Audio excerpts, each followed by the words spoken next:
Assalamualaikum warahmatullahi wabarakatuh. Alhamdulillahirabbil alamin wa bihi nasta'in wa ala umurid dunya waddin. Assalatu wassalamu ala Rasulillah nabiyyina Muhammad la nabiyya ba'da. Sahabatku semua yang dirahmati Allah Subhanahu wa taala. Setelah kematian, manusia akan memasuki fase berikutnya, yakni alam kubur. Di sana mereka akan dibalas sesuai amal ibadah selama di dunia. Adapun bagi orang yang enggan beriman dan dolim, maka akan ditimpakan siksa kubur kepada mereka. Setiap manusia akan melewati alam kubur ini, tetapi tak berlangsung lama, melainkan hanya sebagai tempat singgah sebelum akhirnya mencapai kehidupan kekal di akhirat. Tapi di sana mereka akan sibuk dan mengalami sejumlah peristiwa.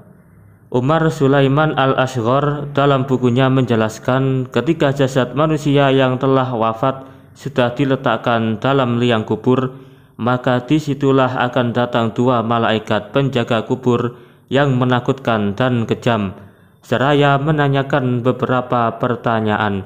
Sebagaimana dalam hadis dari Anas bin Malik, Nabi Muhammad SAW bersabda, seorang hamba jika telah dimasukkan ke dalam kubur dan ditinggalkan oleh hantai taulan, ia dapat mendengar suara sendal mereka. Jika mereka telah pergi, dua malaikat mendatanginya, mendudukkannya dan bertanya, apa komentarmu tentang lelaki bernama Muhammad? Jika ia mukmin, ia berkata, aku bersaksi bahwa ia adalah hamba Allah dan Rasul-Nya.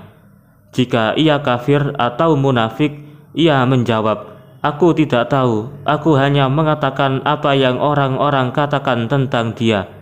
Lalu ada seruan, kamu tidak tahu dan tidak mengikutinya. Hadis riwayat Bukhari, Muslim, Abu Dawud, dan An-Nasai. Sejumlah ulama menyatakan bila pertanyaan kubur ini berlaku untuk seluruh manusia, baik mukmin maupun musyrik. Golongan ateis kaum Khawarij, sebagian pengikut Mu'tazilah, tidak mempercayai adanya azab kubur ini. Menurut mereka, siksa kubur ini berada di luar jangkauan ilmu. Padahal dalam Al-Quran, Allah Subhanahu wa Ta'ala telah menunjukkan isyarat adanya siksa kubur ini. Di antaranya dalam surat At-Taubah ayat 101. Sanu'adzibuhum marratain summa yuradduna ila azabin adim. Mereka akan kami siksa dua kali, kemudian mereka akan dikembalikan kepada azab yang besar. Adapun Rasulullah SAW bersabda bahwa siksa kubur nyata adanya. Dari Aisyah, ia berkata, dua wanita tua Yahudi Madinah masuk ke kamarku dan berkata, sesungguhnya penghuni kubur itu diazab di alam kubur. Aku tidak mempercayai ucapan mereka dan belum siap membenarkan mereka. Sesaat kemudian mereka keluar dan Nabi SAW masuk. Aku berkata, wahai Rasulullah, dua wanita tua Yahudi Madinah masuk ke kamarku dan mengatakan bahwa penghuni kubur diazab dalam kubur. Beliau bersabda, mereka benar, penghuni kubur disiksa dengan azab yang dapat didengar oleh hewan ternak. Hadis riwayat Muslim. Dalam riwayat lain, bahkan Rasulullah SAW mendengar suara orang yang disiksa dalam kuburnya. Dari Abu Ayyub Al-Ansari, ia berkata bahwa Nabi SAW keluar pada malam hari setelah matahari tenggelam.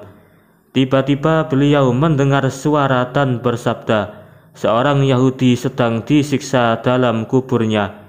Hadis riwayat Bukhari, Muslim, dan An-Nasai.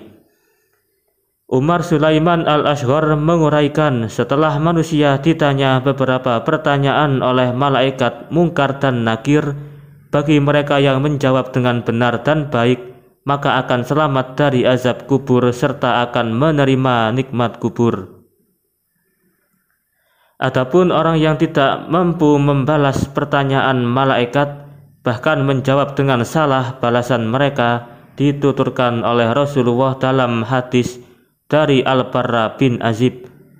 Orang kafir atau jahat setelah memberi jawaban yang salah terdengar seruan di langit, ia telah berdusta. Itulah balasan siksa kubur bagi orang-orang kafir, orang-orang dolim, orang-orang yang tidak taat kepada Allah Subhanahu wa Ta'ala. Semoga kita semua dijauhkan dari siksa kubur. Amin ya rabbal alamin. Wassalamualaikum warahmatullahi wabarakatuh.